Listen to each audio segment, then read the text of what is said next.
Alright, well, let's see if I can summarize some stuff here. I mean, the other video was kind of a joke, really, where I ran out of something to say.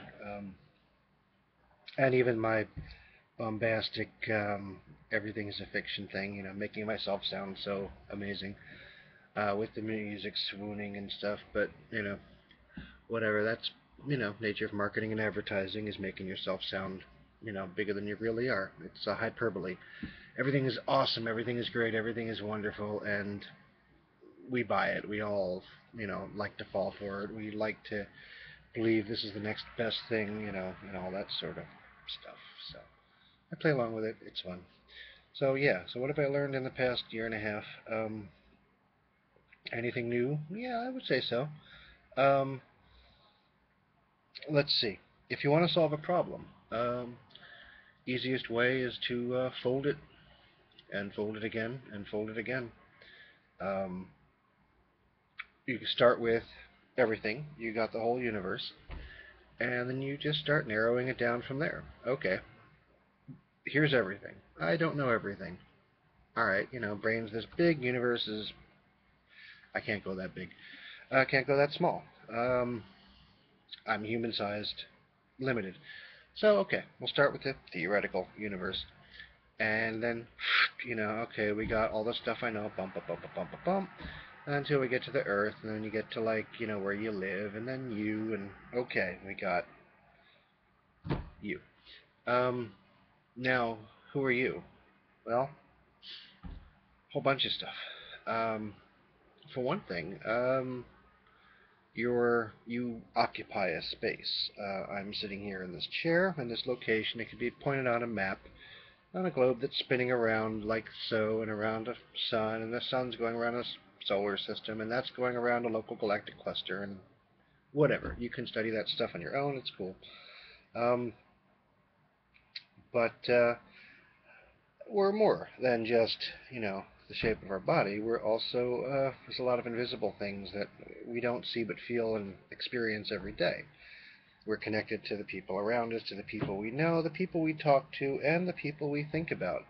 Whether they're people that are alive, or people that have died, or people that haven't been born yet in fiction or may never be born. We're connected to all of those people and all of those ideas and all of those concepts.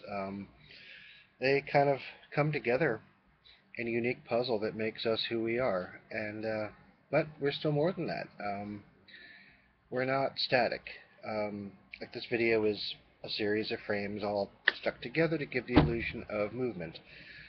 Um, but I wouldn't say we're illusions per se. I mean, what's real, what's an illusion? We could go into that, but I'm not going to it just yet. But it seems that we're born at a certain point in time. There's the time, if you believe the timeline thing, it goes zzz, boom, and you're born. And you have a timeline, and then you die. Maybe you live forever, maybe you don't. Um, I don't know. I'd like to think so. It'd be kind of cool. I actually do believe we live on, but I have 1,000 doubts about that. But maybe we don't, and I won't know the difference, so it doesn't matter. Or maybe I will. But carrying on. So we have a lifespan, and here we are at a certain point. There's a date on a calendar, calendars. So at any particular point in time, you're a certain age, you're a certain development, your brain has been working a certain way, you've done a certain amount of things in your life, and you have memories of some things, memories of things you don't have. So they all kind of make up who you are. So what's my whole point? Oh, okay. Hmm. Nothing cohesive here. If you want to solve a problem, you start from where you are, when you are, who you are. Um, what do you have? Good chance you have two hands. That's a good place to start. They got fingers. I happen to have 10. You may have more or less. You may have this. You may have this. You may have that. I don't know. But you have something. Usually you have arms and something at the end of them. A lot of stuff you can do at the end of your arms. You can write stuff. You can write stuff. You can play a musical instrument. You can draw something. You can program. Um, you can punch somebody in the face and stop them from doing something. You can hug somebody if that's your thing. But there's a lot you can do with your hands, driving a car and whatnot. So when you're trying to solve a problem, it's a good place to start. Not just so much what you can see. I mean, that's kind of obvious. Maybe it's not. But we can see pretty far. And we can get the illusion that we can do more than we can because we can see far, maybe we can do far, and maybe we can. But right now, in this time, in this place, where you are right now, you say you've got a problem you have to solve, there's your hands. So, what can you do at the end of your hands? Start there. It's a good place to start. You could start with your brain, but you sit there and you think. And the thing is, everything moves very quickly inside of there, but it just keeps going and going and going and going. You can spin your wheels for a long time and not really get any place. So get your hands involved. They're there. They're useful. Make them do something. Get it out of your head. Get it on paper somehow. Get it on the computer. Get it on your phone. Whatever you happen to have. Make use of it somehow. Get it out of your brain, and so you can see it with your eyes. So it's out of there. It's here. That's the start. That's the first thing about solving problems. One thing that helps about solving problems is, again, cutting them down to size. Start with the universe, move it down, and then you're dealing with something you can manage, with your hands. You might not be able to do everything to solve a problem. You might not be able to even get a plan to follow and stuff like that. But if you can identify something you can do with your hands right now that you believe it'll lead you a little closer to solving a problem, then consider doing it. It's something. Um, maybe your hands aren't enough. Maybe what you need is in another room. Maybe it's down the street in the city. Well, you've got feet, and you can like use your feet, and you can just take your whole body and walk someplace. But make use of your feet. You've got those. Hopefully. You might have a chair, you might have some other form of transportation, but there's probably a way to make your body go from here to, someplace else. Make use of that. That's another way to solve problems. These all seem kind of obvious, and we take them for granted, but it's real easy to get stuck inside of your head and trapped there, so it's good to remember these things. Hands, arms, feet, legs, good things to have, good things to know, good things to use. Sometimes it's doing something helps get it out of your head. And talking to somebody too. Don't forget this is a tool. You talk. You get it out of your mouth, blah, and you get it into somebody else's ear.